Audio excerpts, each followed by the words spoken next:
And you have the DD presentation. Yes, so you I can do. do it. Yeah, you sent it to me. So Could you send me a copy of this recording as well? Of course. With the DD stuff? Not a problem at all. I want to add it to my classes. I have a version of this recorded from some time ago. But Okay. Yeah, we can definitely do that. All right, start video. Okay, so it's recording now. okay. And it will record past the 40-minute time Will limit. the students see this conversation? Well, as of right now, yes. But I can edit that out. I can Okay, edit that out, okay. no problem. The only thing is, it stops. So when the recording stops, it'll download automatically to this computer. Okay. But we are recording now. So how do we go to the presentation now? Presentation? Okay. So So this there. yeah, you'll obviously start the slideshow. We'll go back and forth, right? Okay, so let me see what's on the screen. How do I check? For That is, I guess, the view. oh, the view? Mm-hmm. Okay, so for like the Zoom window. Mm-hmm. Okay, so that's a separate application. So I would have to exit out of that and then go here to see what they're seeing. Yeah. Okay. You see what I mean? They wouldn't be able to really tell where you're at with the slides. Okay, so let's see. Maybe like that is better. Right about there, yeah. Something like Yeah, okay. Yeah, around that area would be great. And then my other question is, so if I want to press, so I'm in here, and then I want to show a video. So like, I don't know, like I want to show a video here, but I'm not going to click on it because I already have it up. Do I just have to exit and then go here and go there? Yeah. That'll be the best. That'll be the best. The easiest way to do it. Yeah. If we had a Mac, honestly, you would just slide over and the video would already be full screen. You could play, and then you just slide back over. But it's not a Mac. Okay. Yeah. All right. Sounds but good. that's the only way to really do it on PC seamlessly. Okay. Yeah. Sounds good. I have them up then. Yeah. All right. And that's how we'll go about it. And you'll come back when it's over. Yes. So actually, I'm going to come back in a second. I'm just going to grab my camera, get some photos of the event. Okay. Put them up on social media, but I'll be right back. Okay, sounds good. Yeah. All right. So. And do you have a clicker for the PowerPoint? This. Yeah. Oh yeah. Okay, great. Okay, awesome. perfect. So that works out. Been better. All right. I will be right back.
Oh, it's recording.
I suppose I have better vision, but I have severe dry eye, so vision like that.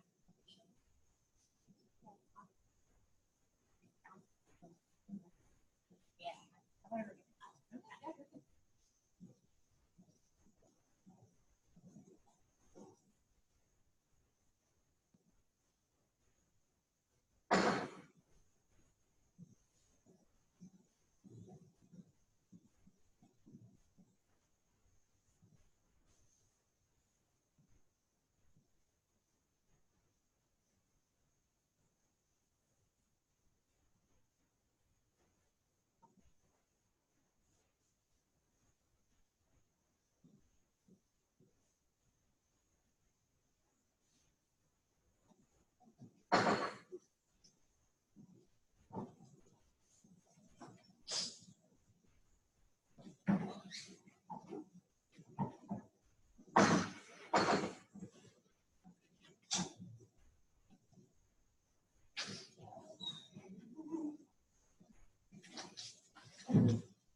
Did anyone here for Professor Harper's 8 o'clock class that I didn't have to 8 a.m.? No.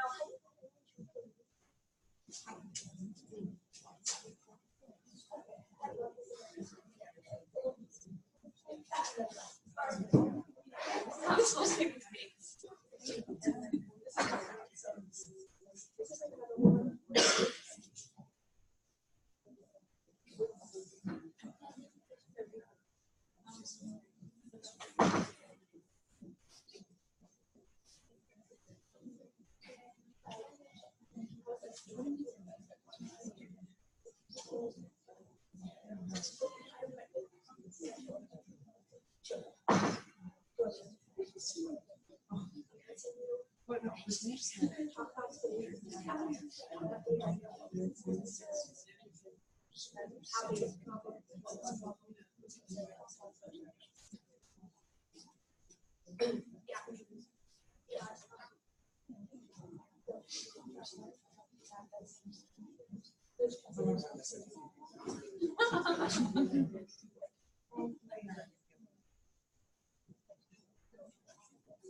All right, we're gonna go ahead and get started because I know this is kind of long, and so we need to get through it just to make sure that you have all the information you ever wanted to know and didn't want to know about domestic violence. Okay. So my name is Arenas-Itotia. I'm an assistant professor in practice here at the University of Texas at Arlington, specifically School of Social Work. Have y'all been one of my students at any point in time? You have? Yay! That's exciting. Okay, well, all of you are new to me. So I usually teach a lot of online classes, so that's why you may miss me on campus. But a little bit about me is I am obviously a social worker. Also, I have worked in different areas regarding domestic violence, sexual violence, on campus and off campus. I actually used to run the RVSP program here for a couple of years. Do y'all know what the RVSP program is? No. Okay. The RVSP program is the Relationship Violence and Sexual Assault Prevention program here on campus. You should know about it because it's a resource that is free to you. So should you, hopefully never, but should you have a situation in which, you know, there's stalking, harassment, domestic violence, any of the above or more, anything that's concerning you, you have a resource here on campus that can support you, that can advocate for you, provide you resources, and guide you through the process. So I want you to know that that is a resource. I left out some of the cards out for the RVSP program. It's a great program. You should check it out. We also have CAPS. Who knows about CAPS? For transfer students? Okay, that's one idea. Counseling. Okay, counseling and psychological services on campus. This is another resource available to you. How many of you know that you get 6 free sessions a semester? Okay, now you all know. So it's a super great resource, and I wanted to let you know that our CAP ladies, our counselors back there, if y'all could just wave, they will be available to you throughout this presentation and after.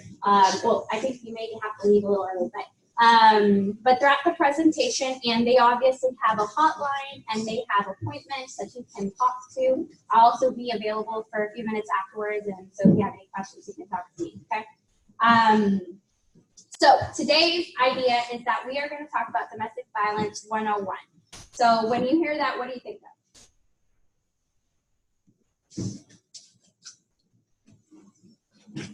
Shout it out. What do you think? Fighting in a relationship or something like that. Fighting in relationships, okay. Okay. What do you think you're going to learn from this today?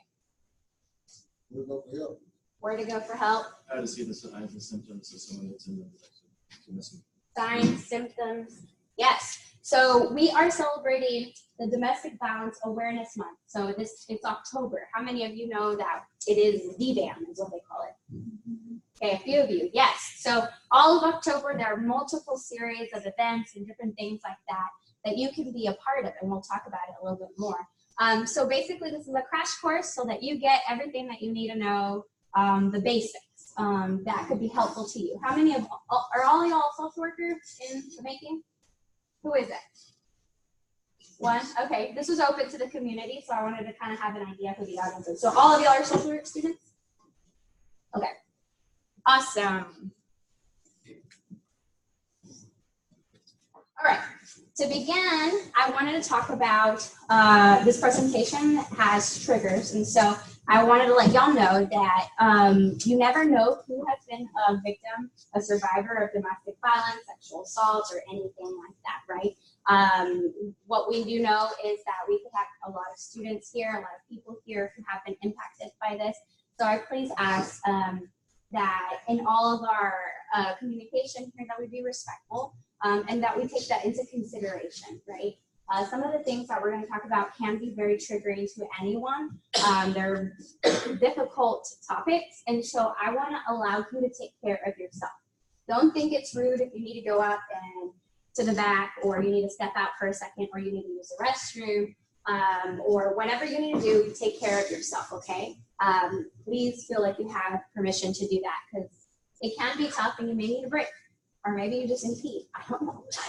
But whatever it is, take care of yourself, okay?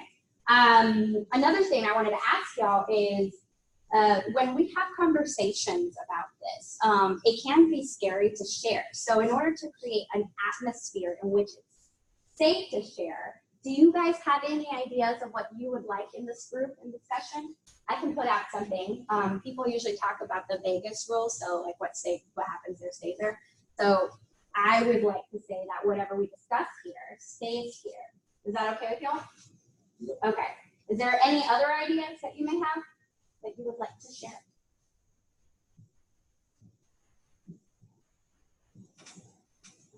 Respect?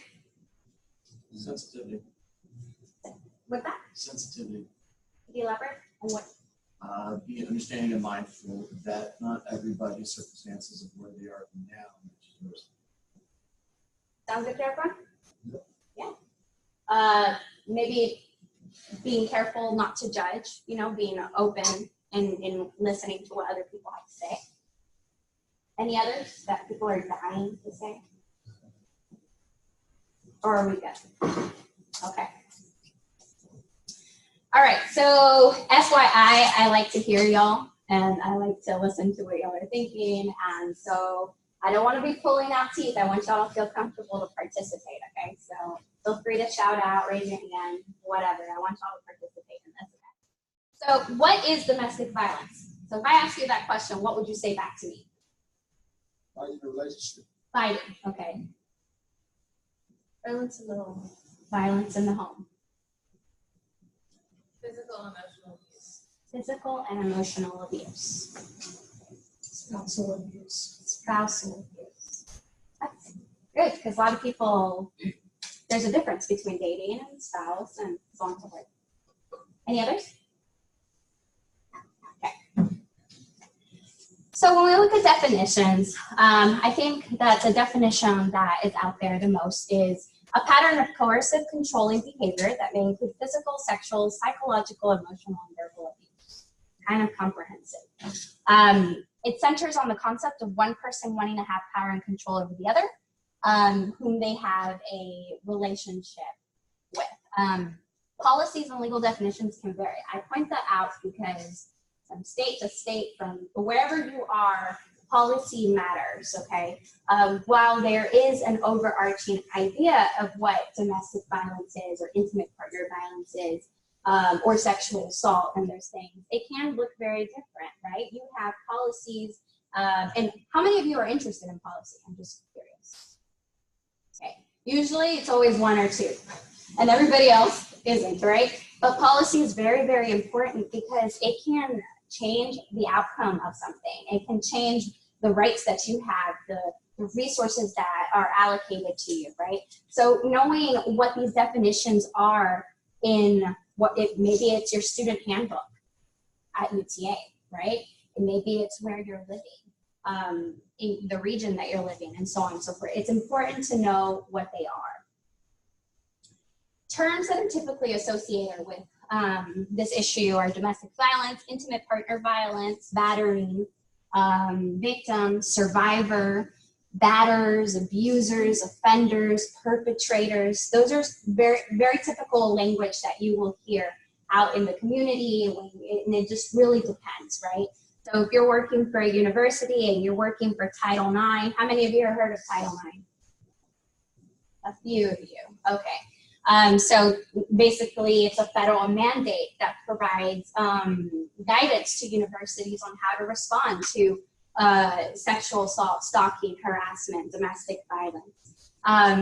But depending on where you are, if you're a police officer, or if you're in court, or if you're the advocate, different language can be used and different language is appropriate depending on what area of work you're going to be in. So if I were to ask you, who feels comfortable identifying domestic violence 100%? Who would say yes? 50% of the time. 30%? See, you know what it is 30% of the time? Mm-hmm. Yeah, I know about 30%. About 30%? You got it? Okay. When you say identifying, what do you mean? If you see it, you would know it. Oh, okay. 30%?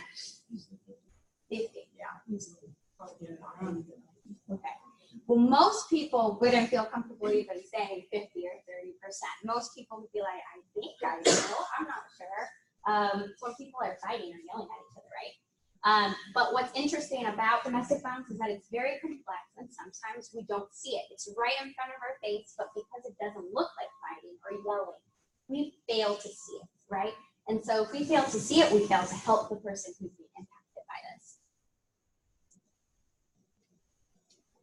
So, typical victim. Do you think that people have ideas, and I guess I shouldn't have showed you that. Do you think that people have ideas of what a typical victim looks like? Yes. Shout out what y'all think. People would think. Woman. Women. Yeah. Submissive. Submissive. Young. That again? Older or like physically, yeah, small frame Small. or Okay. And now? Geriatric, juvenile. Isolated. Isolated. Okay. So when we're talking about a typical victim, what we know is that it actually can happen to anyone. So you can be young, old, small, big, different nationalities, of different sexual orientations. It doesn't matter. Anyone. You know, I've sat in front of survivors who have PhDs and, you know, are CEOs, to people who are in lower economic situations, and maybe they are immigrants, to maybe they are transgender, to anybody, right? Many of the times we like to say, it wouldn't happen to me, it wouldn't happen to so-and-so, it can't happen, but the reality is it can, you know? And we're gonna get into why that is, right? But it doesn't discriminate. Really, anyone can be a victim of this. So I actually gave y'all handouts. Do y'all have them? Okay. So these handouts are very, very popular wheels out in the community that will help you sort of think through domestic violence. So something I want you to notice is that the wheels actually are not very gender neutral. They're really focused on the idea of the female being the victim. And I like to point that out because these are really, really popular tools out in the community. But I want to let you know that even though these tools are, she is the victim, he is the perpetrator, I want you to know that I understand, and that the way that we're going to be talking about in this presentation is in a very gender neutral way, okay? So if you look at your wheel, what we've learned about domestic violence is that it's about power and control. So one person wanting to exert power and control over the other in the relationship, right? Some typical things that we have seen, or how it manifests itself, it could be sexual abuse, physical abuse, emotional abuse, it could be spiritual abuse. Is that new to anybody? Yeah. Could be spiritual abuse. I've had cases where there was a pastor that was using biblical verses to support the abuse that was what was happening, right? You know, or ways to sort of victim blame or to have people stay in the relationship, using sacred texts to have people conform to this. And so it's something that happens quite often, but there isn't really a term for it that people know. So again, you can see it. So within all of these different methods of abuse, what you can look at the wheel, you'll see that typically what research has found is that intimidation is a big deal. What's intimidation to y'all? What comes to mind? Scary? This might be Fear. Fear. How do people get fear or get scared of how do you get intimidated? What are some common things that happen? By somebody's presence or actions, bullying. Presence, actions, bullying. So it could be words, right?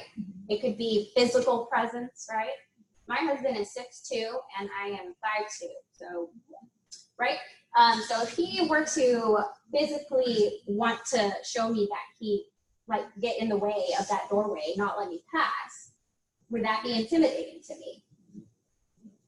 Maybe, maybe not, right? Why do you say no? Seeing someone as being intimidating does not mean that they're intimidated. It could mean that you're intimidated. Having this whole mentality of something intimidates me does not automatically label that other individual as being intimidated. That is a good point. So perceptions matter, right? So perceptions matter. But if You wouldn't see your husband as being intimidating because he's present. I don't see him as intimidating, but the thing is, many people in relationships, even though they are their husbands, they can be intimidated by their husbands. In my case, I'm not intimidated by my husband. But should he want to, his physical size may matter, right? And so, again, he's never done this. It's just an example, right? You know, I am a lot smaller than he is. Like, maybe that's a factor, right? It could be gender that could lead to feelings of intimidation, right? And we'll kind of touch on that a little bit more. But using emotional abuse, how does that look? Gaslighting. Gaslighting, you want to explain that to everybody? Making somebody think something or creating a reality or an illusion that's really not true for to inflict mental abuse on somebody else. Has anybody ever heard of that before today? It's a debate term as well. Sorry? It's a debate term as well. Like if someone's gaslighting. That's actually It's okay. So that is actually, I think, gaining a lot more traction. Like, people are actually understanding what that means now more and more. But yes, putting you down, making you feel bad about yourself, calling you names, it could be, or making you, maybe it's facial expressions that make you feel bad, things like that, right? So the goal here is, I think, it's making you feel in a negative light of yourself, right? Using isolation, what does that mean?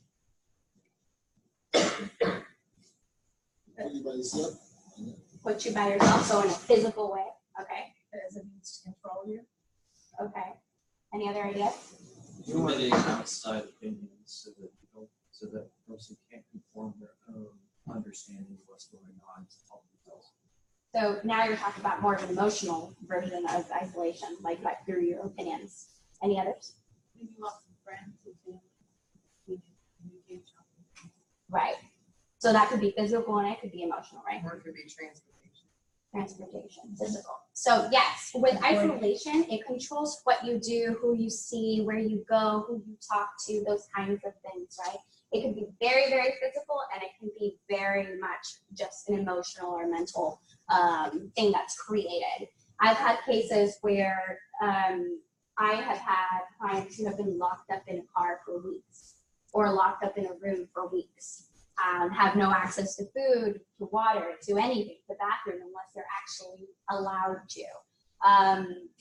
I've had people who had none of that, but it was emotional, you know.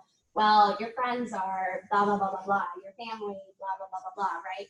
And so you hear so much of it that you start distancing yourself from your family, friends, coworkers, or whoever, right? So there is something there to say about physical and emotional, but it's both incorporated into isolation. Then there's minimizing, denying, and blaming. So this one can be kind of tricky, but minimizing, a lot of people kind of have an idea of what that is, right? So, oh, it wasn't that bad, you know, all relationships have issues. So, you know, this was just one of them, right? Denying, I didn't do that, you're crazy, you always think about blah, blah, blah, the worst, you always imagine things, but it didn't happen. You know, you're not remembering it. And blaming, well, if you were a better blah, blah, blah, wife, sister, daughter, girlfriend, boyfriend, this or that, right? Then maybe I wouldn't have to talk to you this way, or I wouldn't have to treat you this way if you did what I told you to, right? So when you hear all of those kinds of things, those are typical things that you would hear, minimizing, denying, and blaming, right? So what's even worse about this is that when people hear this more and more and more, it's not only just coming from the abuser now, it's you're internalizing this information. And so not only are people, this person, it's minimizing, denying, and blaming, but now you could be doing it to yourself, which is very, very common when I've worked with clients. You know, yeah, maybe if I had done this better, then I wouldn't, you know, he wouldn't have to do this, or she wouldn't have to do this. Or maybe I'm not remembering it correctly, right? And so a lot of internalization of what you're hearing externally. And so using children, do we know that children can be used to control somebody? So children, making you feel guilty about the children, using them to relay messages, or using them to control someone. Well, I'm going to report you to CPS if you, even if it's not true what they're reporting, right? Or, you know, I'm going to get the custody away from you. I'm going to have them. You're never going to see them again. Those kinds of things, right? So children can be used in other ways, such as one that I always remember is we had a client, and anytime she would want to go anywhere, it was subtle. It was more of like, why don't you take the children with you? And so the children were being used as a method of getting information about where she was going, who she was talking to, and things like that. And so innocently, the kids don't know, you know, they're like, yeah, mommy talked to this person, or whoever, right? So using children, there could be lots of meanings to that. Using male privilege. Something that's been seen often is that treating him and her like a servant, or making decisions in the house, and a lot of it associated to gender. So I'm the guy, you're the girl, so women stay at home. You know, and this depends. I mean, it could be stronger in some cultures more than others when you are working with someone, but it definitely is something that is there.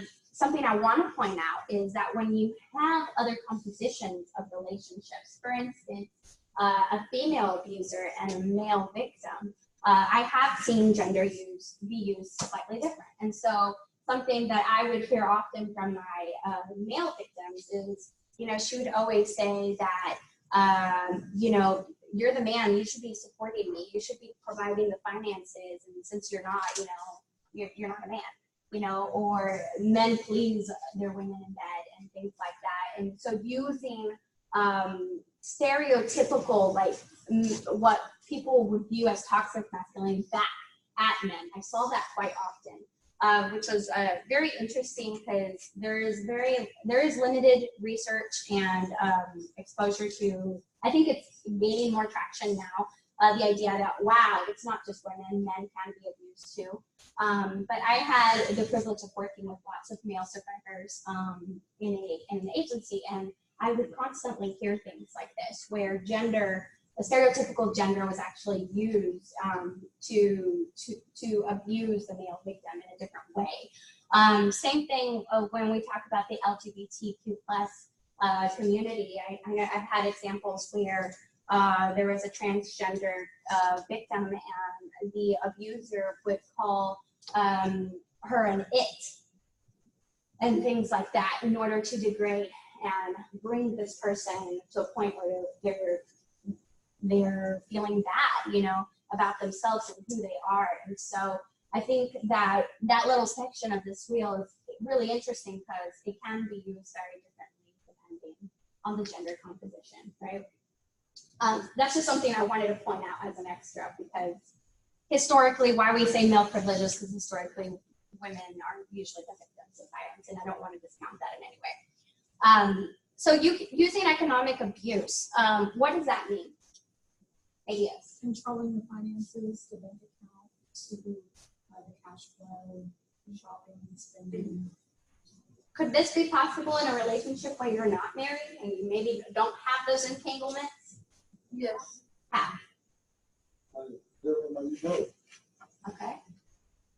Or it could be the opposite. It could be the man is using her financial means, and they both run up the credits, and now she's stuck with him because she has no, Yeah. Or it could be that they're dating and courting and they've been dating for a while, and he starts wanting sexual favors for taking her out to dinner or giving her gifts. Okay. Could it also be maybe like in the scene of college students? Could it be this person showing up at your job or threatening you and at your job, and maybe you're not able to work anymore and give up finances or keep a job? That could be a different way. Something that was very common with college students. He keeps showing up at my job. She keeps showing up at my job. He threatened me that I was going to show pictures to my boss or this or that, right? So yes, basically it's not a partnership. The one person is sort of taking control over that financial component in some way. Then you have using coercion and threats, which goes back to intimidation and emotional abuse, right? Threaten someone physically, or it could be verbally. But the idea is that somebody is actually threatened. They could threaten to do something. It could be a false threat, but they could threaten to do something that could be a real threat, right? So how do you know? So making you afraid by looks, actions, gestures, maybe it's smashing things. A lot of people don't realize that physical abuse can be something that doesn't touch you. It could be that I throw something at the wall, right? That's intimidating, it's threatening. Could I be next? If he could punch a wall or she could punch a wall, could my face be next, right? So it has very similar effects, right? So when we talk about DV, what we've seen is that there's a cycle of violence. How many people have seen this before? You? Okay. So when we have the cycle of violence, the idea is that there's a moment in which tension starts to build up. So it could be that I am sitting there with my partner and we are talking about the movie that's in front of us, and or deciding to change the movie. And you would never think that an abusive incident could come from talking about a movie, right? But the tension could be building. Maybe this partner is not liking what I have to say or my opinions, and it just starts to escalate a little bit more from there. Then comes the explosion. So now the tension has really blown up, right? So something so small became really big. The abusive incident occurs, whatever that abuse may look like. Again, not everybody who has been in a domestic violence situation can say, oh, I have lived every single part of this wheel. No, some people may say, oh, this entire wheel is my relationship when I talk to them. Or maybe say, actually, there wasn't any physical abuse, but there was a lot of intimidation, and so on and so forth. So whatever that abusive incident is, that's what would happen in the explosion. So after the explosion comes the, what's up there? Honeymoon, okay. What does that mean? What do y'all think? Makeup. What'd you say? I'm sorry. I'm sorry. What else? I'll never do it again, phase. Bring you flowers and forget about it, phase. Okay. Honeymoon phase is where you're attempting at all costs to make an impression on the person that gives them a reason to stick around. It's a good way to put it. So let me show you a quick video. Sure. We can.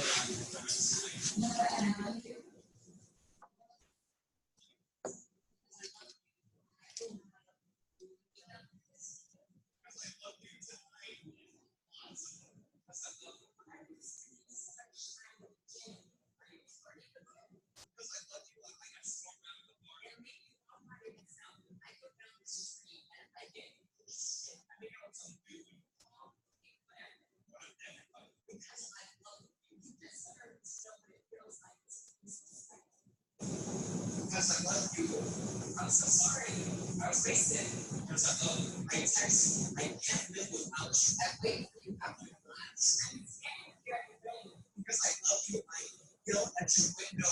No one will ever love you as much as I do because I love you. You open your front door because I love you. Listen as I cry. You love me. Say that it's okay. That you take all the blame. Because I love you.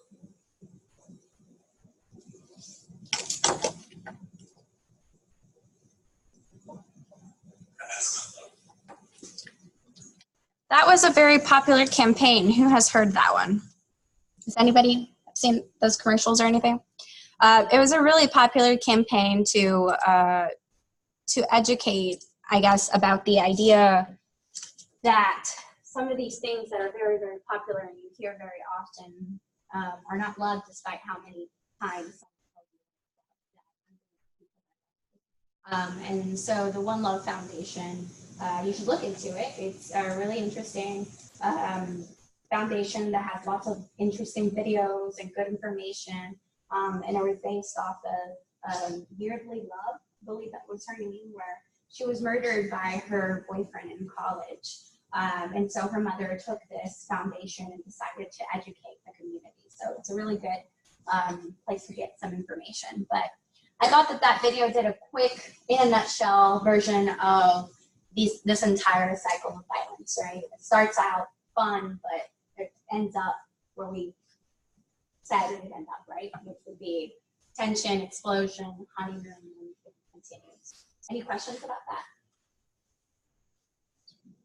So with children, I didn't include this one, but it's very, very much the same thing, but just different types of examples. There's isolation, there's using institutions, there's economic abuse, but in a different way. I like to bring this in, and I like to talk about children because they're a big component of this, right? So whether you end up working with children or being exposed to this with children or not, in your future careers, I think it's important for you to have an idea that children are impacted by this. The abuser can use the very same tactics in different ways to hurt the child or to hurt the parent, the other parent, the non-offending parent through the child, right?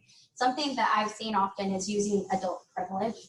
And so I think that this is where the movement of teaching children to say no to kissing or to hugging or to things like that from other adults kind of comes from. The idea that just because I'm an adult doesn't mean that I can tell you, the child, to do whatever I want, right?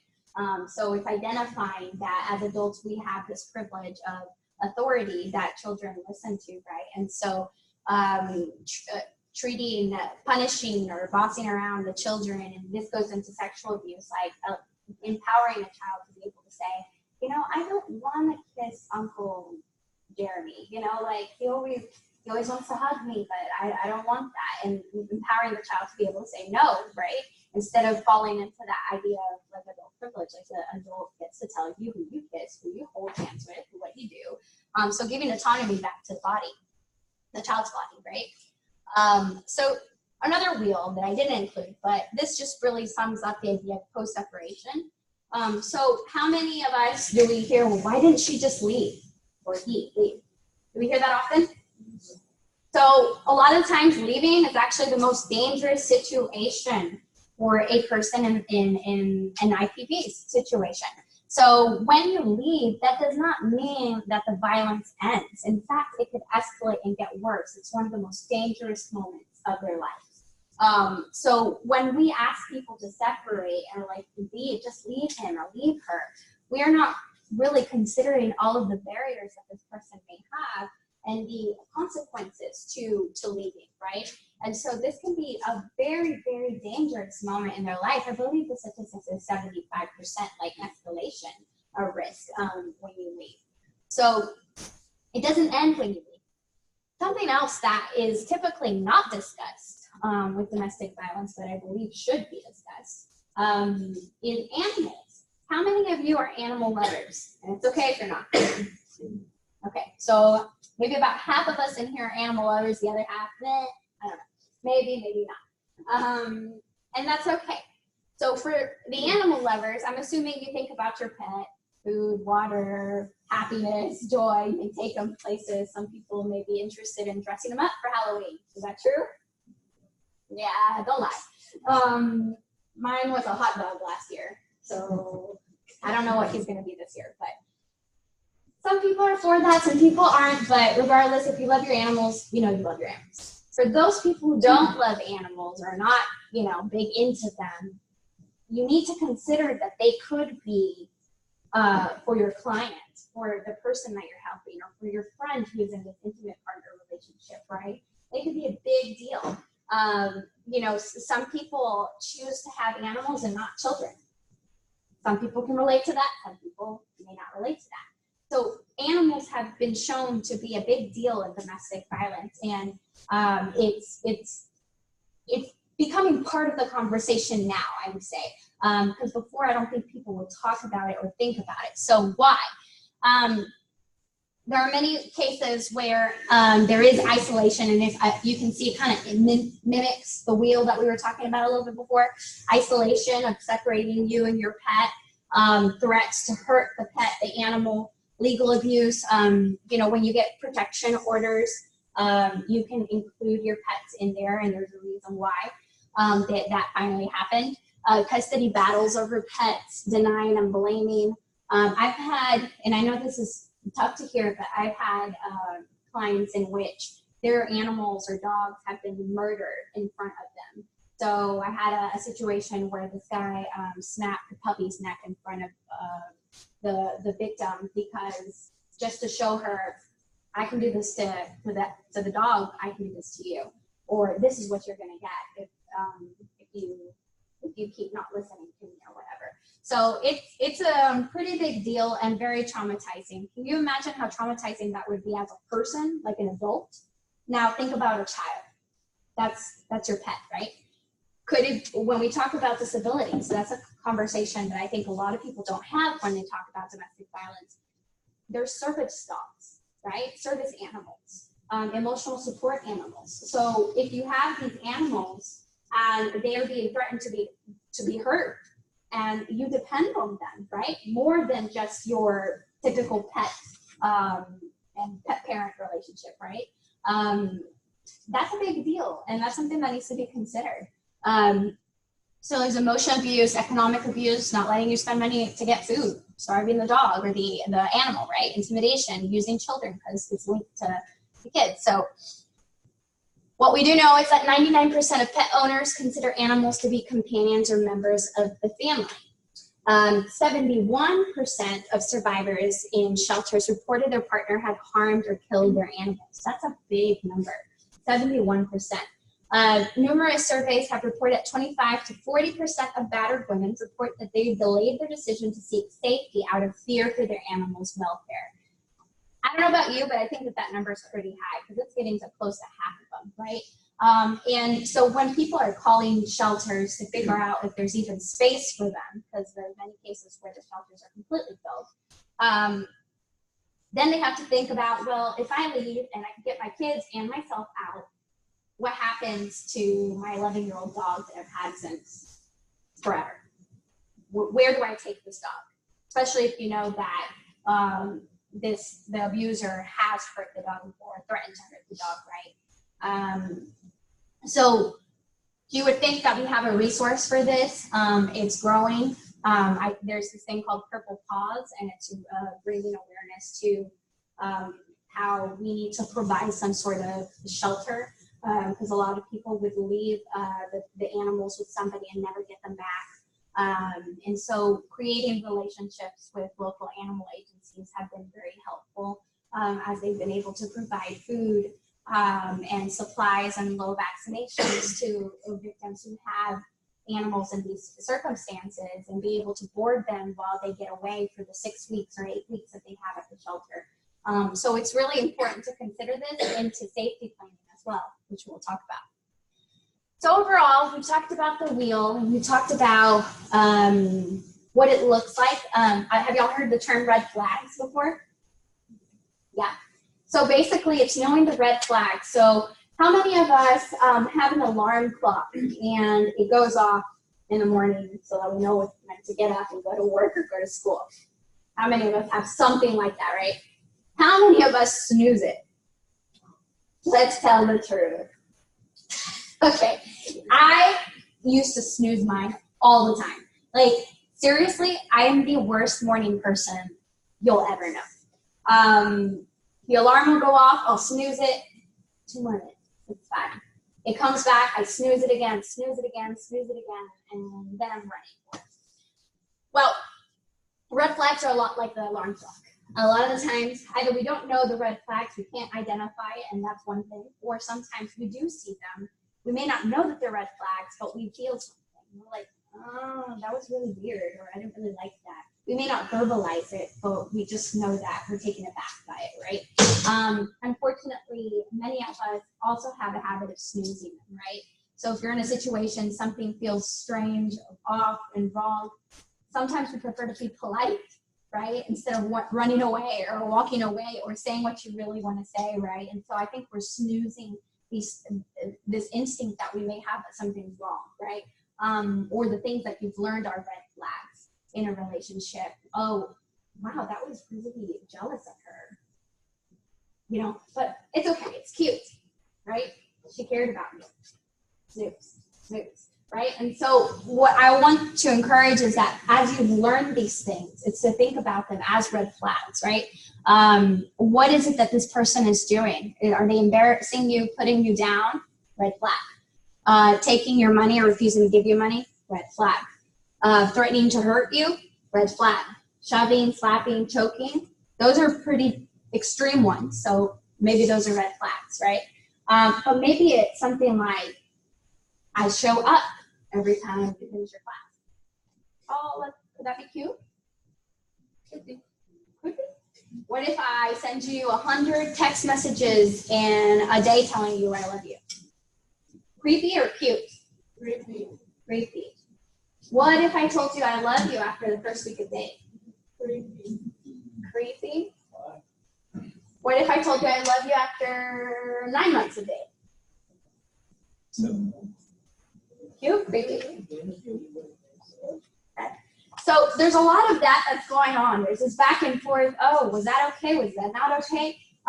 Different people have different boundaries, different ideas of what relationships are, and so on and so forth. But having a clear understanding of what's healthy and not healthy is important to help guide you as you figure out what's a red flag and what's not. So that leads me into the equality bill. You have it on the back of your power and control. So if you want to look at that. This wheel is helpful, I think, in my opinion. Every time I talk about domestic violence, I always bring this wheel up. And the reason why is, okay, many people go to presentations and they hear about domestic violence and they learn what it is and they walk out, right? But how many of you can identify then a healthy relationship? What is a healthy relationship? So I know it's not supposed to look like that, but what is it supposed to look like, right? So let me ask you a question. How many, well, let me simplify the question.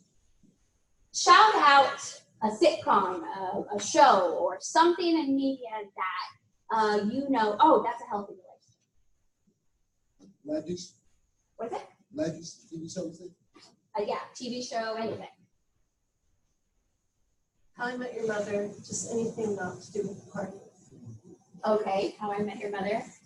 What else? Friends, not God. Okay. Fresh Prince. Okay. Any others? Cosby Show. Cosby Show. Some of you may know why we're laughing. Others may not. He actually had a history of sexual assaulting women, and he was in prison for it. So, okay. Any others? Did you want to say something, Angela? No? Family Matters? So, when we look at shows, if overall, we could probably identify all of the unhealthy ones very, very easily, but when we have to really, like, okay, somebody's asking us to identify a healthy one, usually it involves what happened right here, which is, let me think through it, right? A lot of media doesn't do it. Yeah. I think it's more of a generational distinction. A lot of the older shows from the early 80s and 70s were very family. Whereas a lot of the shows nowadays are more based on toxic behavior in relationships because it's what gets viewers. It's what makes people feel good because then they see these shows and they're like, oh, well, my life isn't that bad, so I must be doing something right. So in a way, it's normalizing certain things, is what you're saying. Yeah, I would agree with that. I mean, it's generational what you see on TV, right? But we also know that over time, certain topics are becoming more open to talk about, right? Still taboo, but still more open to talk about it nowadays versus before, right? So the picture perfect family was probably a very common thing in the media.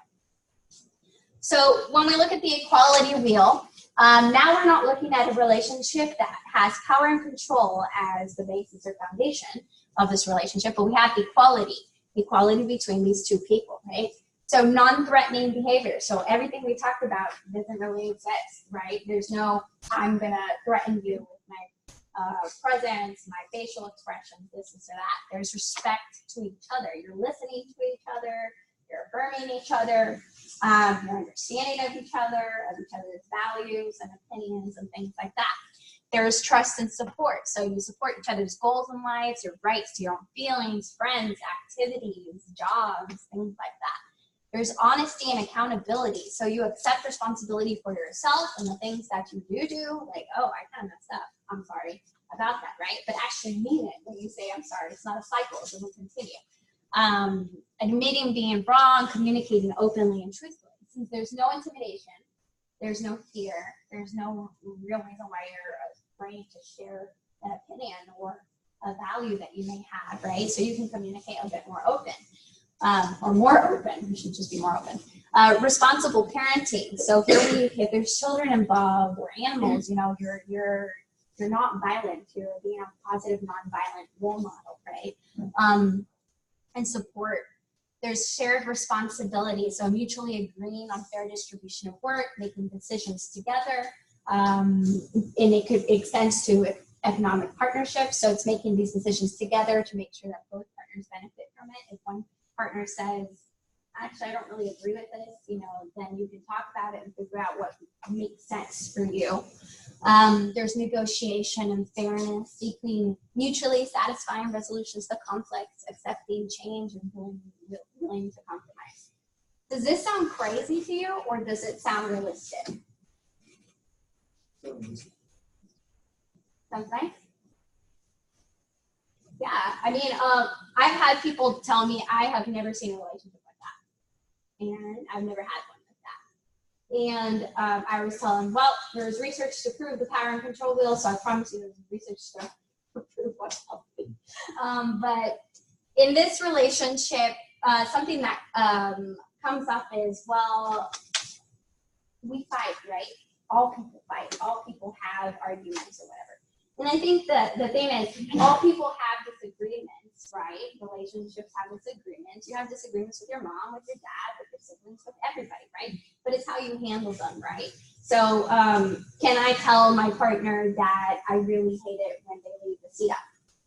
Or if I can say that, then that's a good thing, right? But if I'm fearful to say that, there's a problem, right? That's a red flag. I shouldn't be fearful, right?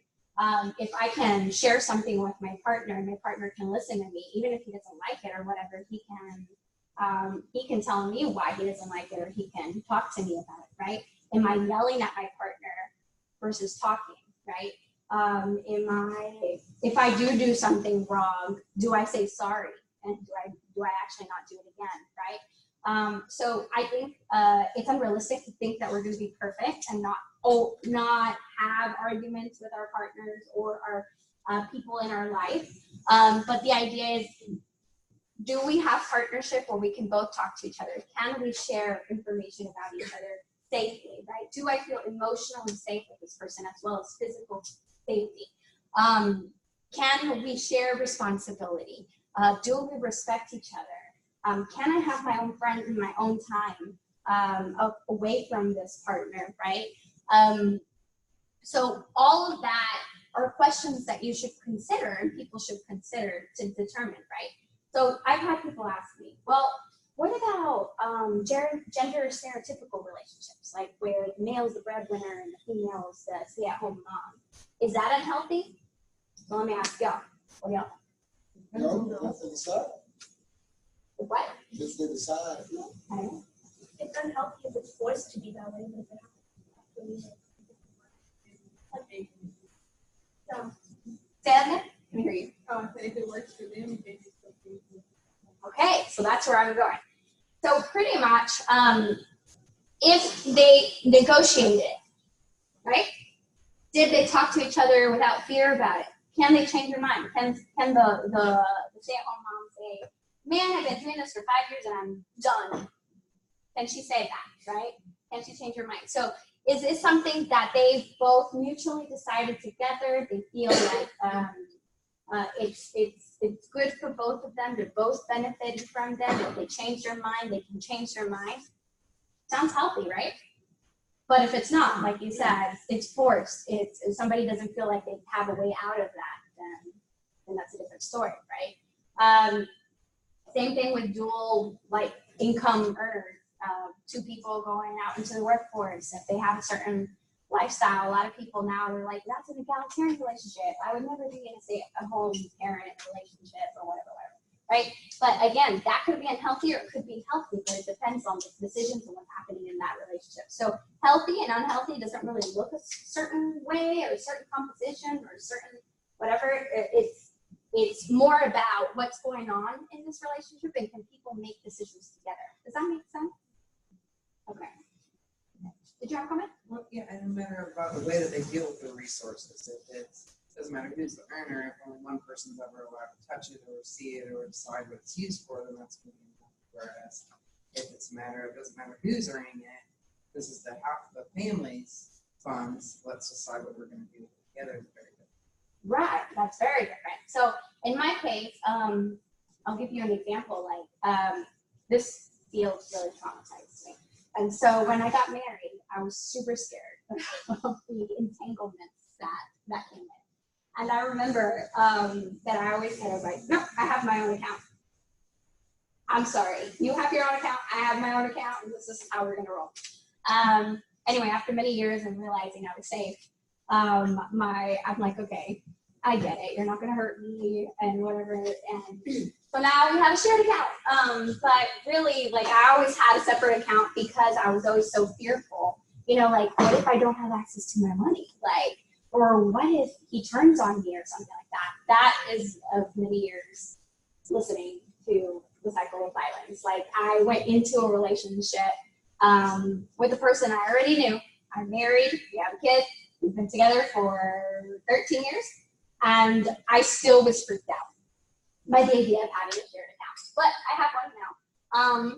But the idea is that, yes, it can be very tricky, right? So if one person is making all the money and you have a shared account, but if you don't really have a shared account because you don't have access to that account, then is that healthy? I think not, right? Okay, so that kind of goes into consent, right? So who can tell me what consent is without looking for a slide? Voluntary, yes. I like the enthusiastic. What else? Agreement. Right. Knowing what you're saying yes to. What you're saying yes to. Permission. So it's based on choice. It's freely given. It's active, voluntary, not passive, not implied. It's given with the word yes. This is pretty much, if you want to make sure you always have consent, follow this, okay?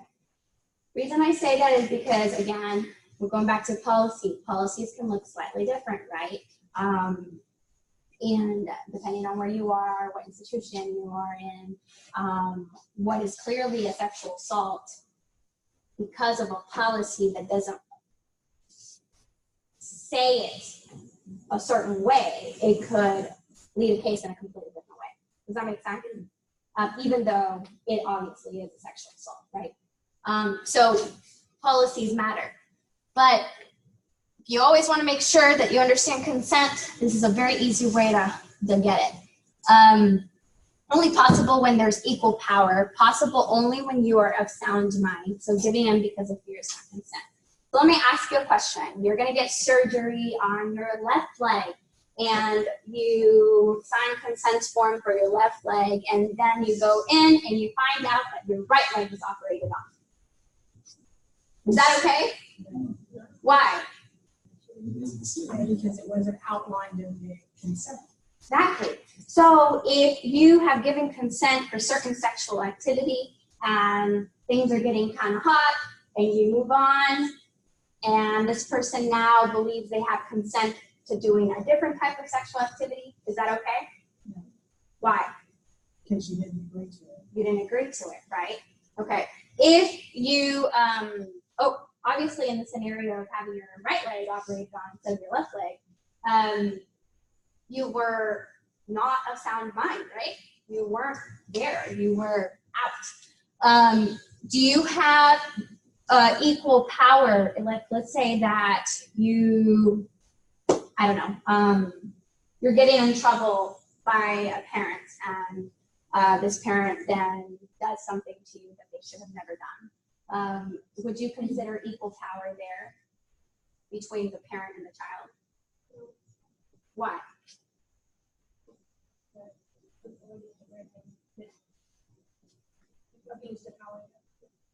Okay, so that's a clear example of that, but sometimes it gets a little muddled, right? When you have coworkers, or you have a boss, or a boss's another boss that's not your boss, but is part of that, right? It's part of management. And you really could have tons of examples of what it looks like, but power relationships are important to examine, right? Because if somebody, if somebody is in a position of power and you are not, that can get in the way of being able to have consent.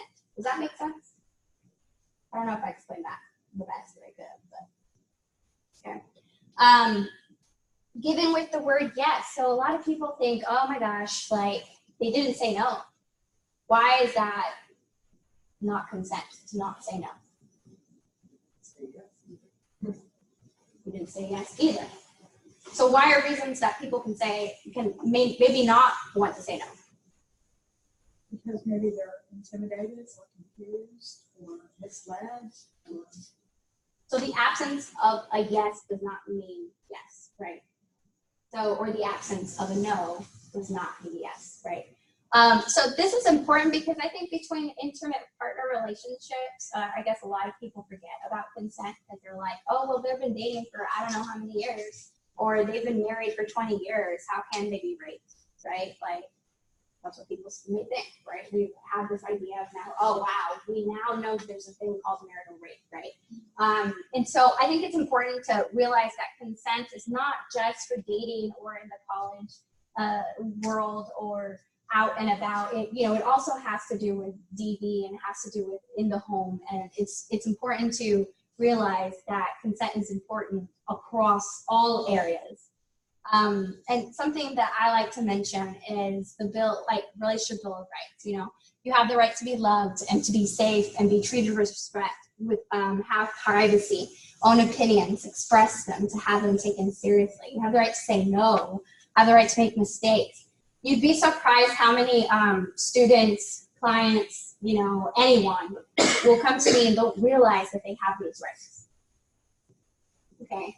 I've had people come to me and realize that, wow, I had a right to say no. I had a right not to be safe, to be treated with respect. And so I think this is where maybe we had the privilege to be loved and felt safe.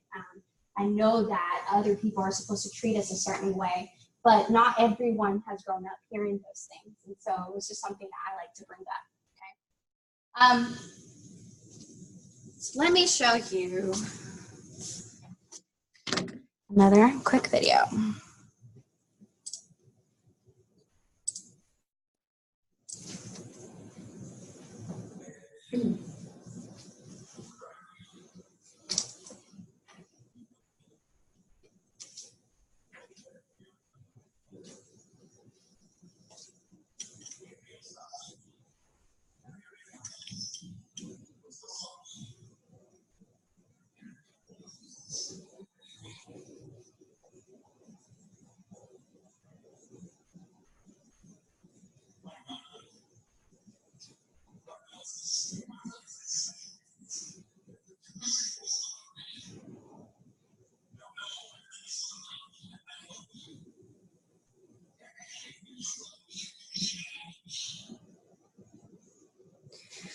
How many of you have heard something like this somewhere in your life?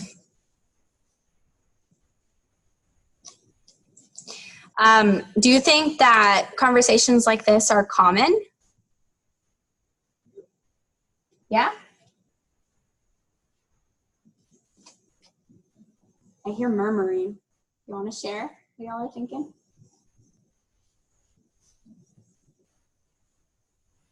No? Okay. Well, something I wanted to bring up with that is we hear these types of conversations all the time, you know, in the grocery store or wherever. Maybe it's your friends, or maybe you've heard it yourself because you were on the other side of that phone listening to it. And I think it kind of shows how difficult it may be to identify when you're in a relationship and things are not really right.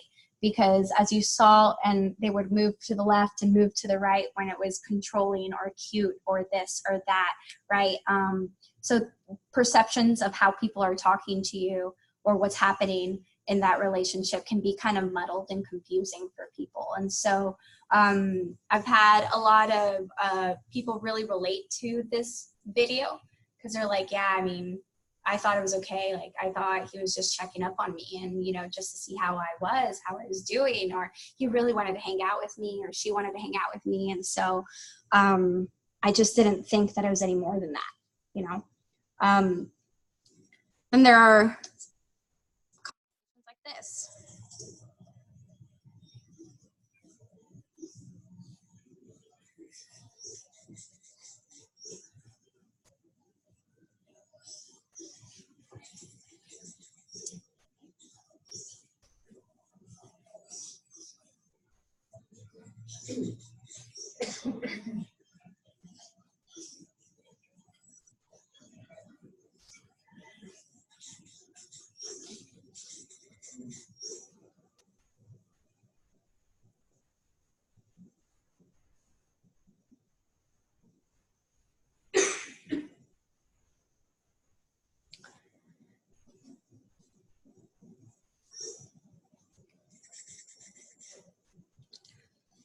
What about something like that? Have you heard of anything like that or seen conversations like that?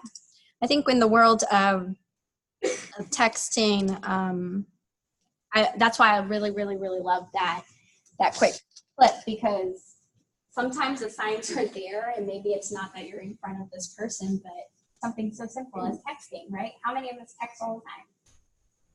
Yeah, and so a lot, and again, could it be that you're misconstruing what's being said or what's being texted to you? Maybe. I don't know about you, but me, I'd rather be safe than sorry. So I would probably check in if I felt that there was something that was going on, right? But it's just the concept of, it's difficult to identify, and we need to be able to really see what's in front of us. And one way that helps us do that is understanding what red flags are and what's okay and what's not okay. Oh, we have another video.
I honestly laughed really hard when I saw that because I thought it was comical but true. I'm glad you found it funny.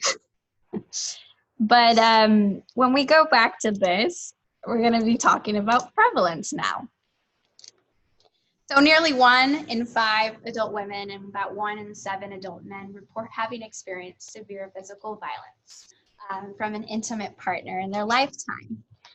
About 1 in 6 of homicide victims are killed by an intimate partner, and 40% of female homicide victims in the U.S. are killed by an intimate partner. State 100, and I meant to get the 2017 or 18 if they had them up, but in 2016, 146 women were killed by a male intimate partner in the state of Texas. 1 in 3 Texans will experience DV in their lifetime. So I think the video kind of helps understand that, right? Hey, it affects all of us, and not all. We shouldn't die. Like, none of us should die, right? Not 1 in 5. And so I guess that's why I showed the video, because when we look at 1 in 3, all we have to do is just count 1, 2, 3, 1, 2, 3, right? And if you visualize that, it's a lot more than it should ever be. Really, you should never have any victims, but what I'm saying is it's a high number. In children, 1 in 7 experience childhood domestic violence. More than 15 million children in the U.S. experience it. 40 million adults in the U.S. were once these kids. 275 million children are impacted. How many of you have heard of ACEs? Yeah, okay, some of you in your classes. So adverse childhood experiences, and so these can be traumatic experiences from the ages of 0 to 17 that impact you and can change your life. It can have impacts on your physical health, your emotional health, your social health, and it could be lifelong, right? This is a harder video, I think, to listen to, but I think it makes a point. So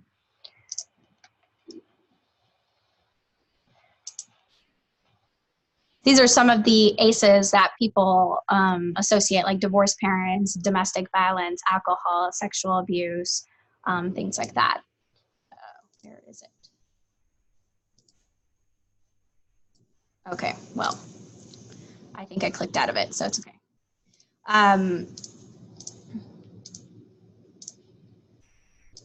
Maybe I can open it.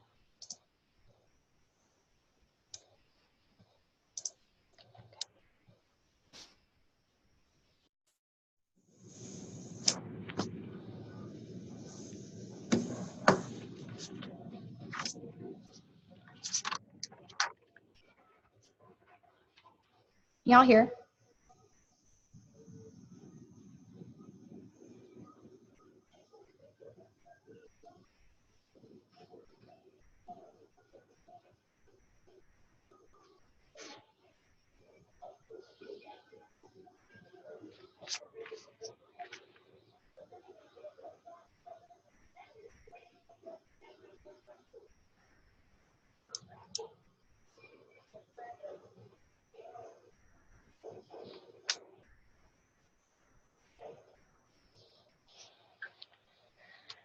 So when you hear that, what do y'all feel? Is there any feelings that you got when you were listening to that? Sad? Yes. Anxiety? Yeah, I get anxiety every time I listen to that. So that's what we felt in just a little clip, right? We listened to that for a second. It wasn't necessarily a real scenario to us, but it was to this person, right? So can you imagine what this child is feeling? It's hard to imagine that, right? But it's a lot. So I bring this up because when we're talking about children, we need to know that these traumatic events can change their life. And these children eventually become adults, right? And what we do know is that according to the research study on this, more than 50% of those who experience childhood domestic violence experience 5 or more of the other adversities as well. Some of those that I was talking about earlier. Okay, does everybody have a piece of paper and a pen? And if you don't, raise your hand. I have some. Do you need paper or pen? I don't have mine. Oh, that's it? I don't have You don't have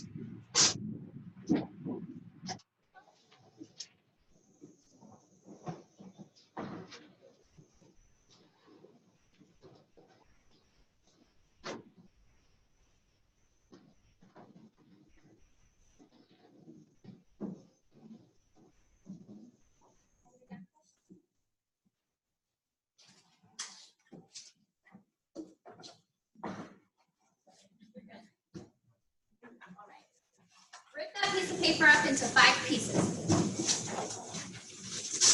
It doesn't have to be pretty.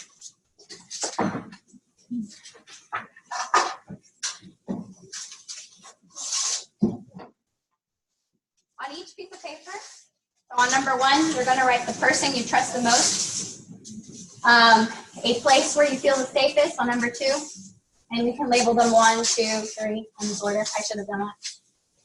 Number 3, your favorite class or aspect of a job. Number 4, your favorite activity. And number 5 is blank for your deepest, darkest secret. It's just going to resemble. That's what it's going to be, okay? You are not turning this into me. You are keeping it for yourself. You're not sharing with anybody else. I'm going to ask you questions about each one. So don't feel like I'm going to look at your paper or anyone else look at it, okay? And again, for number 5, it's your deepest, darkest secret, but don't write it down. You don't need evidence of a deepest, darkest secret. It's just the blank paper is going to mean that for you, okay?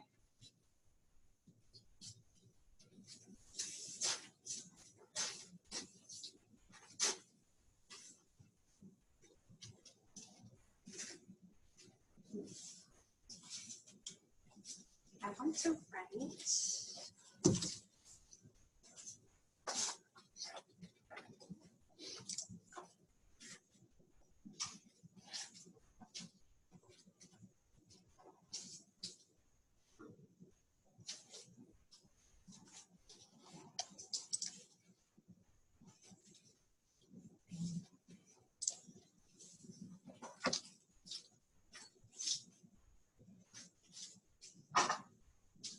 Okay, does everybody have them?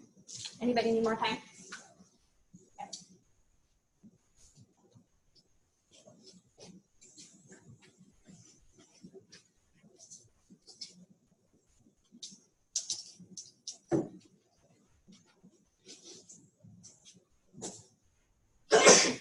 Question.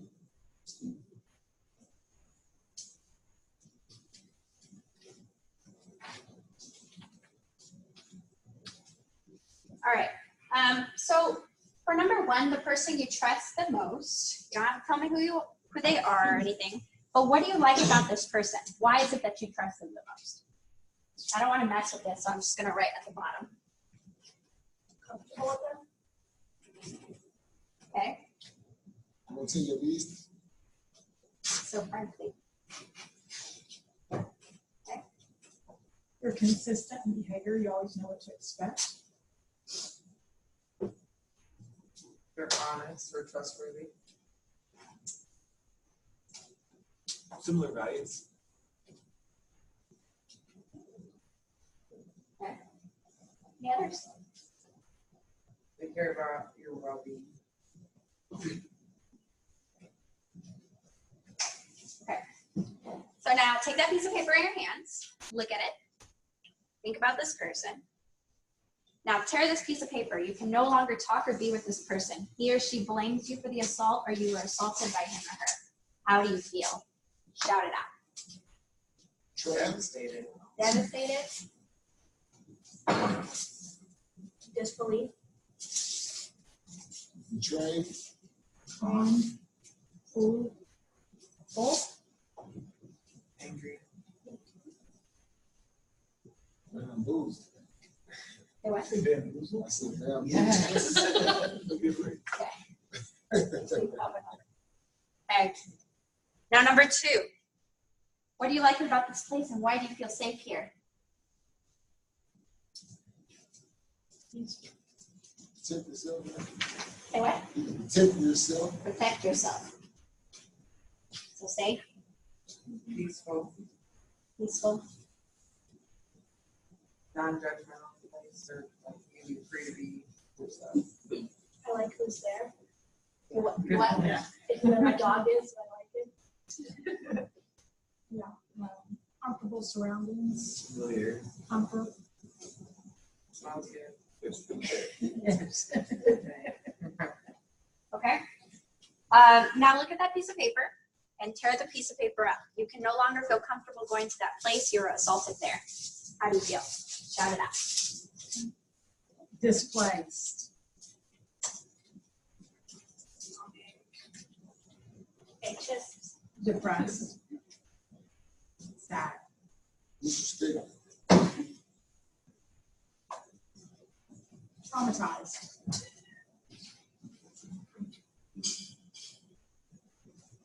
Okay.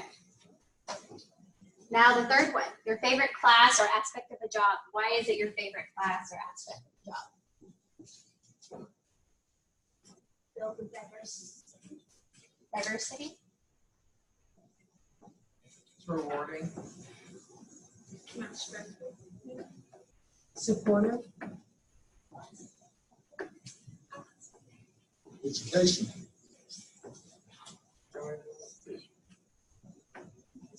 Growth. You like the classmates there, the other one.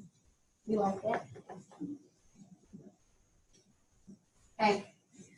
Now, look at that piece of paper and tear it up. You can no longer go to that class or that job. You may see your perpetrator there. How do you feel? Well, Yeah. Discouraged. Disappointed. Sad. A loss.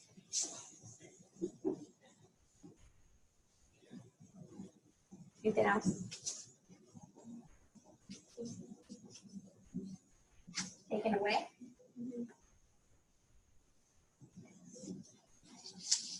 Okay. So now, your favorite activity. Why is it your favorite activity? Fun. Brings me joy.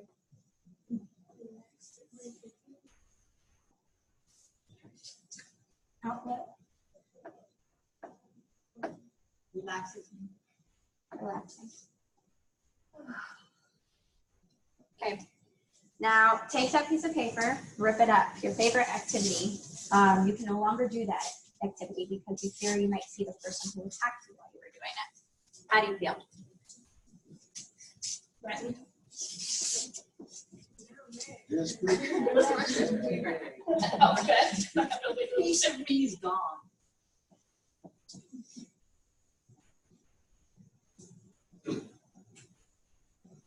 For some of you, speechless, don't know what to do, don't know what to say. Kind of like numb. Like just No. What is it? Bad. Yes. All those. Okay. Now number 5, look at that piece of paper and think about that deep dark. You can't tear it up. You can't throw it away. You must keep it forever. Think about what people may say if they knew. Think about what they may do if they knew.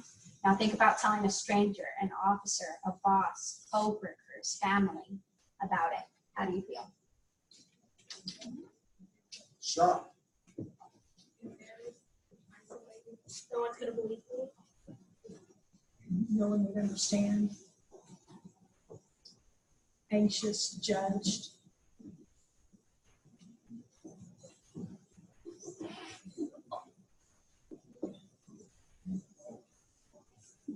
Any others?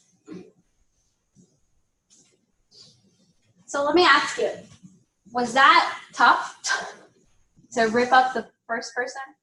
name? When you didn't know what was going to happen? Some of you it was? Yeah. The first time I did this exercise, I remember I didn't even want to rip up the paper. I'm like, wait, why? Why am I ripping up this paper? Did you feel physical sensations as you were going through this? Clearing? Just thinking about just the possibility of this happening, right? This is an example. It's called a victim empathy exercise.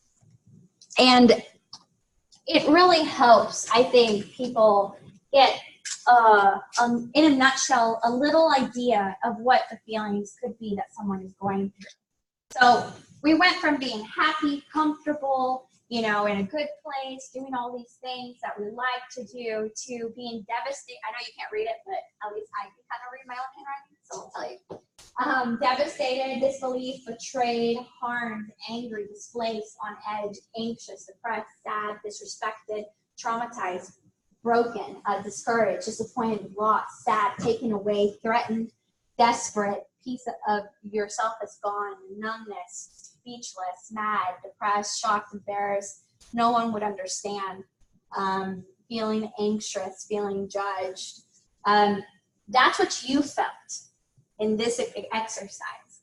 So when we're talking about violence against somebody, in a place they call home, in a place where they should feel safe, by people they should trust, by people who shouldn't hurt them, right?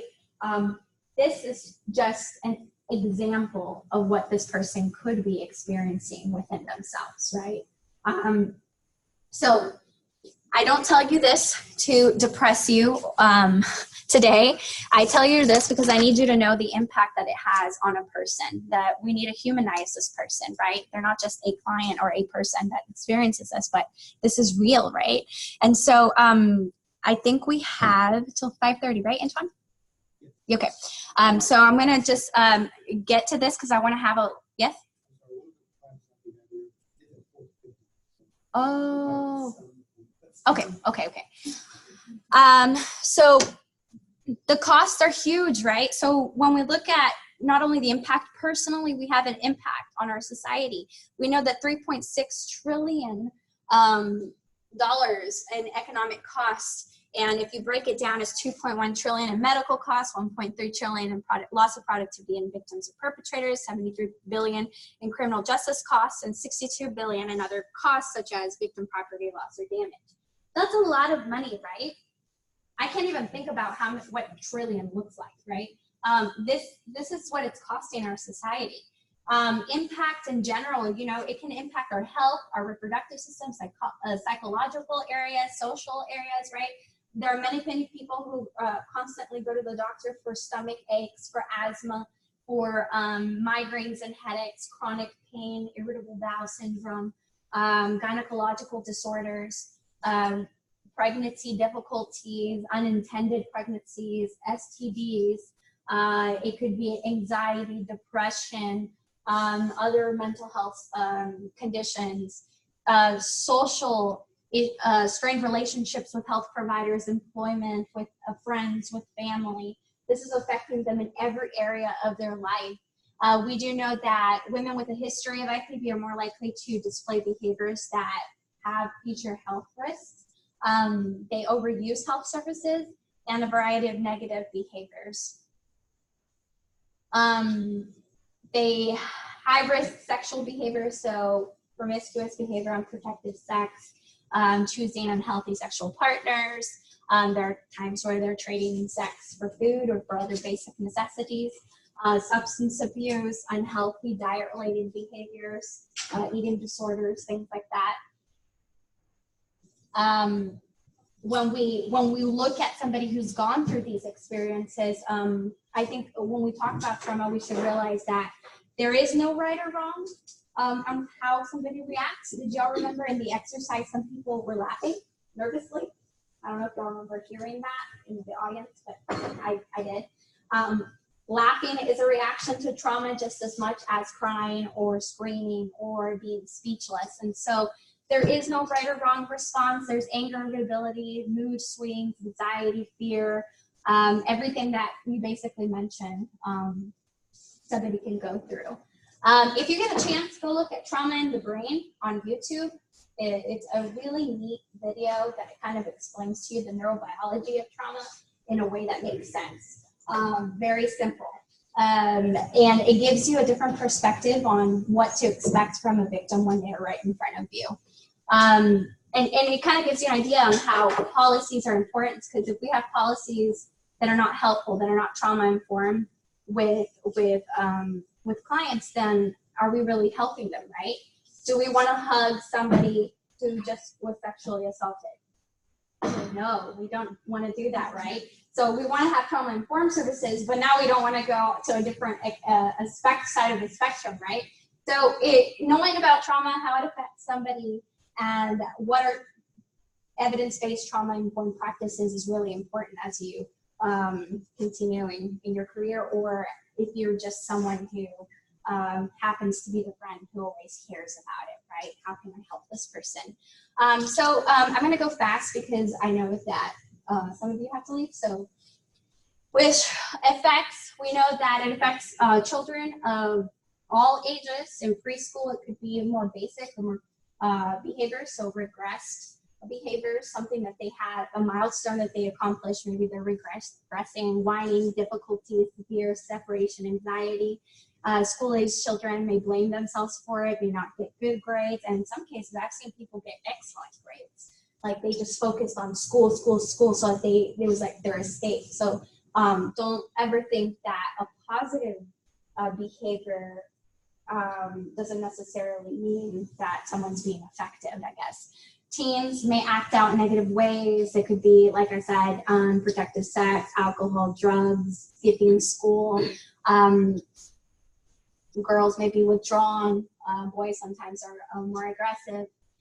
Long-term effects are everything that we pretty much mentioned in that chart, that it can affect someone. Mental health, it can affect their physical health. Some people, develop chronic disorders, diabetes, heart issues, and other problems. We also know that a boy who sees his mother being abused is 10 times more likely to abuse his female partner as an adult. So seeing domestic violence and being a victim of domestic violence as a child it has an impact on perpetration in the future, victimization in the future. So it's important to know that there are these effects on a person, right? When we talk about barriers and, yes? Question, so what happens when you present this information to the perpetrator instead of just like the rest of the community? What is their response to that? Or is it effective? Do they stop and think, or a matter of like? So you're saying if this domestic violence information is going out to the community and there's perpetrators within the community? Yeah, what is their response? I mean, is it the same therapeutic information as I feel like it's more like almost a victim education, or like everybody knows somebody probably that has domestic violence, it's for the general information, but what happens, like, is it as effective for the perpetrator to learn, oh my gosh, like maybe that's why I'm hitting my wife, it's because I remember my mom was beat up. Do they have that click moment, or? Well, that's a good question. What I do know, I'm going to go from personal experience and on, right? So in personal experiences, I have had people who have reached out to me and said, I did not know that this was an unhealthy relationship, and sadly, like, I've been doing some of those behaviors and I need a change. I've had people reach out and say that to me, and actually go volunteer to go get help. Outside of that, that's where you kind of get into the world of BIT. Have you heard of BIT? Well, that's what I was wondering. I was like, yeah, is it even helpful, or is it just there in So from my understanding, and I bring in BIT facilitators to talk in my classes too about this. From my understanding, because BIT it's not anger management. It's they're targeting ideas and about ideology about power and control, and so they are educating the offender on all of these issues that lead to certain things. So yes, maybe they identify, oh wow, I saw my dad do this, or I saw my mom do this, and maybe that's why I'm doing this or that, right? Helps them connect themselves to what is going on, why it's happening, what are the real reasons why you're acting this way, and giving alternatives to certain behaviors and different things like that. So the whole curriculum, and people participated either voluntarily or mandated. Most people is mandated. And my understanding is that it can be effective, but it hasn't been proven to be very effective. That's what I was kind of thinking. And there's not, I don't think there's a lot of resources from my experience that's being provided. For instance, to be a good facilitator, you don't have to be an LMSW or an LPC or any of those things. You can be someone who gets the 40 hours of training and then goes out and facilitates groups. And so when you just look at that, I don't know, maybe that's one of the many reasons it's not as effective as it should be, right? You know, the facilities that people are coming in. As social workers, for those of you who are going to be a social worker, we believe in positive regard of our client and this and that, but if we don't have a good facility to meet at or whatever, what are we saying to them? We don't care about them. So what we know is that 80% of change comes from positive relationships between the therapist and the client. And so there are a lot of factors. I'm not sure, that's not my area of expertise, but that I think have to do with that. And so I can't say how effective it would be. Does anybody else want to add anything to that? Is that helpful in any way? Yeah, no, I Okay. was like, what about the other perspective? It Yeah. usually seems to come to this side, and I was curious about. Yeah, I mean, the services are there. It's just not, I don't think there's enough information to say that it's extremely effective. I think there are many pamphlets out there that talk about BIP and say, you know, will he change? They have pamphlets like that they give to the partners of people who are going to BIP, you know, and you can't ever say that they're going to change or that they really understand those, make those connections, or if they do make the connections, that they will change their behavior anyway. Did you want to say something? Well, because I didn't know, I figured I may not be the only one in the room that doesn't know what this is. Oh, yes. Batterers Intervention Prevention Program. Long name. But yes, that's what BIP stands for. And so that's where offenders have a space to talk about these things, and they have curriculum that they have to follow. They understand. Yes. I was just gonna say, I volunteer with Safe Haven, which is they're like the largest comprehensive domestic abuse provider in the DFW. They have a BIP program, but they don't yet have a like a check base. Once you leave, let's talk to you and see how you're doing. They don't have that yet, so I think that probably speaks to what the other person was saying, that we're not really there yet in terms of offender services. Yeah, the resources for it should be more, I think. Because if you look at domestic violence, you know, one way, some people are like, I can never work with offenders, right?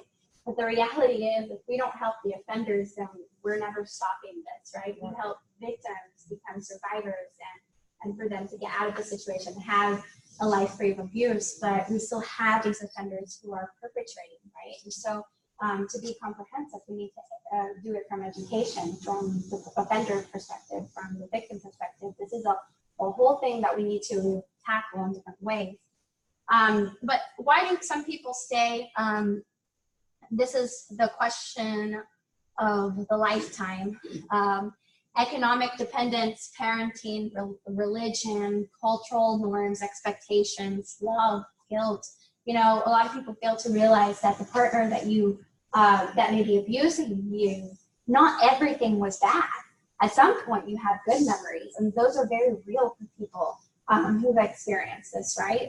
You remember the good. That was something that constantly came up in support groups, was like, he wasn't always like this, or she wasn't always like this, right? He's great when he's not, you know, when he's on his medication or not on drugs or this or that, right? And so there are things that people remember that are positive and can really fuel the love that you feel. Fear is another one. Immigration. If your abusive partner is the petitioner for your residency, what are you going to do with that?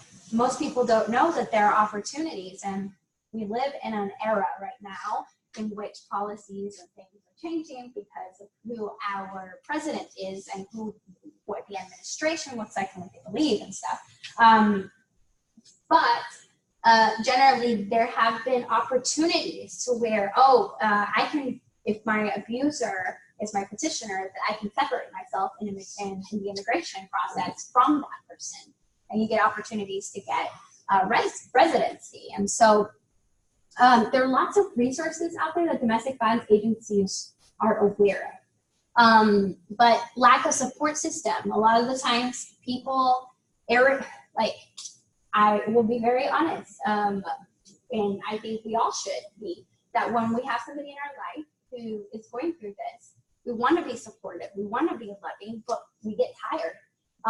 We know that many of the times a victim may leave, but then come back and go back and go back, right?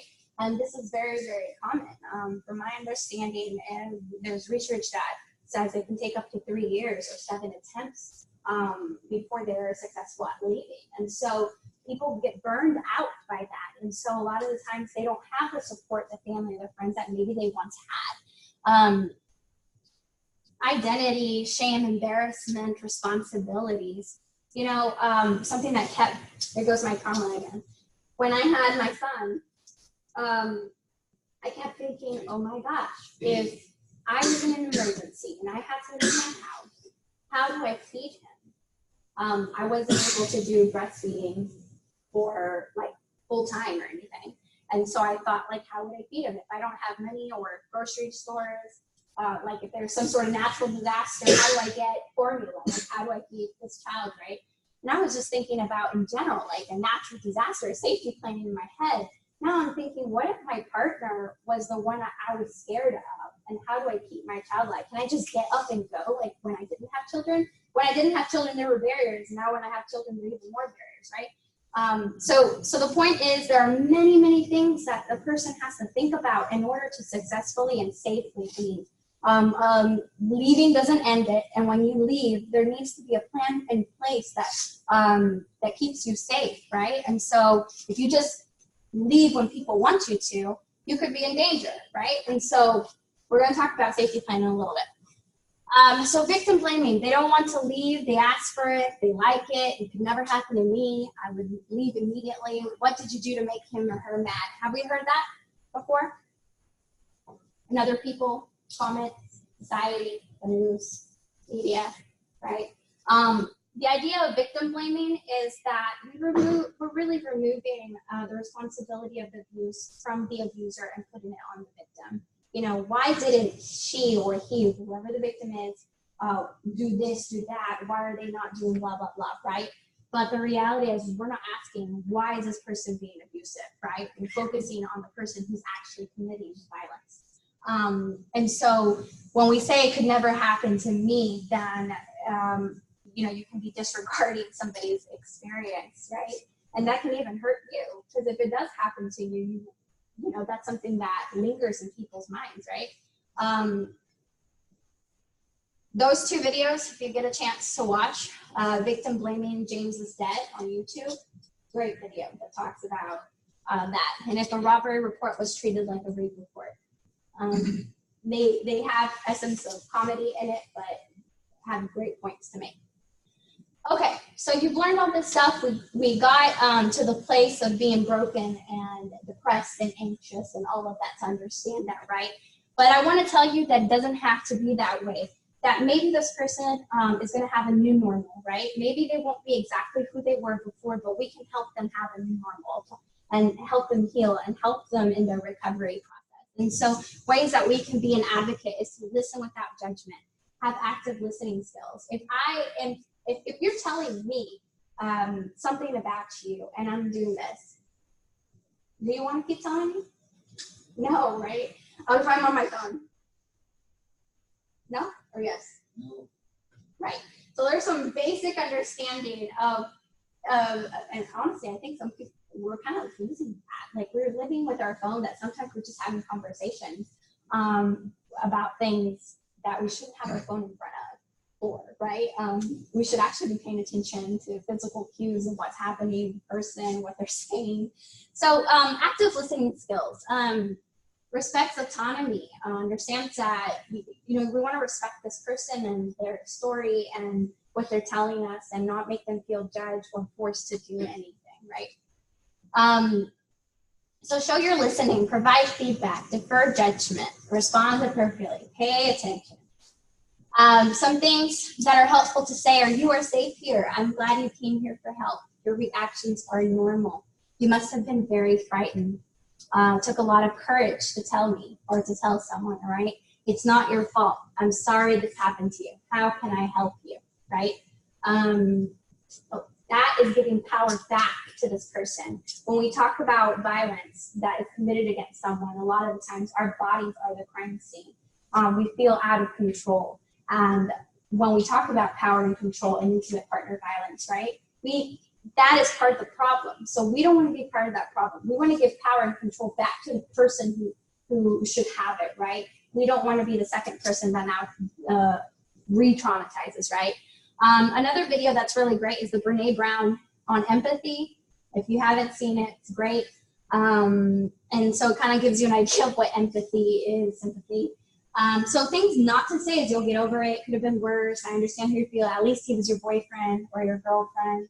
I know what you're going through. Do you? Do you really know what this person is going through? Do you know those details? Could it have been worse? I don't know. You'll get over it. Well, does that kind of give you an idea of do's and don'ts? Yes. Yeah. So the idea is to be kind, supportive, believing, right? Same thing with children, helping them feel safe, letting them talk about their fears, talking about boundaries, healthy relationships, getting them help, right? There is a limit to what we can do as their friend, as, you know, and even if we are social workers, I cannot serve somebody who's close to me because it's too close, right? So we need to get them the right resources. So that's just another example. You can skip that. For safety plans, so something that's really important to domestic violence is helping people be safe, right? How to be safer. Sometimes leaving isn't always feasible. Sometimes staying is what's more feasible for somebody. Maybe that's not what you want, that's not what I want, but that is what's more feasible at that moment, right? So how do we keep someone safer no matter what they decide to do? How to leave, to stay, or whatever, right? Helping survivors use their own experiences. We may be experts on domestic violence if that's the case, but we are not an expert on their partner. They are an expert on their partner. They are an expert on what happens in that household. And so their input is extremely valuable to a safety plan. You know, I'm concerned for your safety. Where maybe if you tell them, hey, like, you need to get out of there, like, this guy is crazy, maybe she won't be receptive of that, or he will be receptive of that. But you say, hey, I'm concerned. I'm concerned you're not safe. That's a different way to say it, right? If you don't remember anything at all today, I want you to remember that you should learn resources that are available out to you. So learn one resource, okay, in your area, that if somebody comes up to you and talks to you about this, you may not want to have anything to do with it, but you can say, hey, I know that these people can help, okay? In that paperwork, do y'all see that there's one piece of paper with resources on it? I want you to just look at it real quick. Y'all see it? If you're future social workers, keep that and edit it as time goes by and things change. Those are some good resources for you to have, just to know in your area, in the DFW Metroplex, where could somebody go? So just remember one resource, right? There are national resources, local resources. There's things called address confidentiality program where you don't have to put your address on a license. There's crime victims compensation where you can get up to $75,000 reimbursed for medical expenses, loss of wages, blah, blah, blah, you know, anything that affects you financially. There's an application for it. And it's a great resource for somebody who needs that. You can break leases in some cases. You have protective orders, waivers for deposits if you're starting over. There are ways that you can use technology which can be scary because technology can be used against you in these situations, but there's also apps and things that can help you to keep safer. Shelters and hotlines, your schools, they have rules and policies in place that can be there to protect you. Like I mentioned RVSP earlier, that is a resource available to you, right? So knowing, at least on campus, hey, if somebody talks to me about this, I can tell them to go to RVSP, right? Or if somebody talks to me off campus, oh, I remember hearing the girl say something about safety, right? That's important. So knowing what your resource is important. On the larger scale, I think something else to talk about is how to get involved, right? Domestic Violence Awareness Month is this month, and there's many, many things that are out in the community and on social media. For those of you who prefer something like that, you can be a part of. There are financial contributions, and for us, some of us who can't give, $20,000 to an agency, maybe we can show up and make packets of detergent. I did that a lot at Safe Haven, where you don't think about those things, but I would put tampons in little bags and then put detergent in little bags. And this was for the clients who were living there. So anytime that they had to wash their clothes, they would come and pick out a packet. That's something that helps, right? I'm just giving you an example of something that people don't really think about when we talk about volunteering. Education, getting education on this, educating others, community events, just participating, learning, taking others is so important. Social media has given a platform for people to get educated far more than what we would be able to do just locally. So many campaigns going on, and I just want to encourage you to get to know them. This is just something that I did when I was in our VSP. Like, we had marches and rallies and therapeutic opportunities to draw out your story on shirts. We had Zumbathons and red flag campaigns, and all of this stuff is still going on campus, but you just have to know about it, right? And get involved. How fun is it to dance for a cause, right? I don't like dance, but I dance. I dance, and I tried my best to follow along, but so there's lots of different things, something for everyone. Okay, so this was a long presentation, and for those of you who are going to, well, actually, it doesn't really matter, social worker or not, everybody should have self-care. Everybody should have self-care, and everybody should know that you can get traumatized by the things that you hear. Even from this presentation, you're probably like, oh my gosh, that was just too much. I need to do something fun right now, or go sleep or something, right? Whatever it is, take care of yourselves. Make sure that that's always there, because if you can't take care of yourself, you can't take care of anybody else. And I know this is cliche. I thought I was the first one who thought about this, but apparently a lot of people think about this.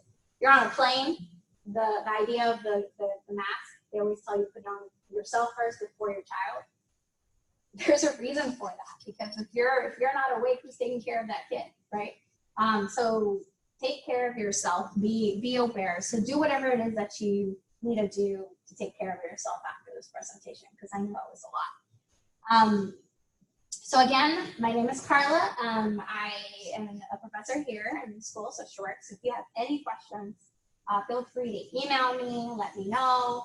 I'm happy to tailor trainings, collaborate, do whatever needs to be done to advance this cause. So now I want to give you an opportunity to ask questions or to talk or whatever it is that you need to do. I hope it was informative.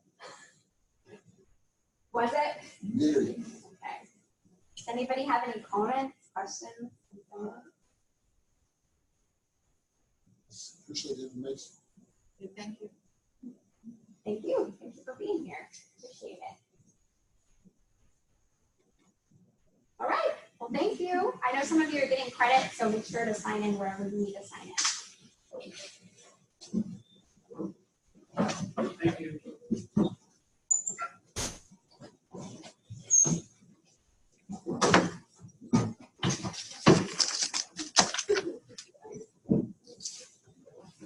Okay, so it should be pretty easy now to stop the recording.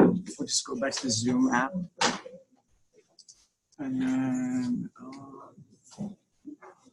you see up top it says recording at the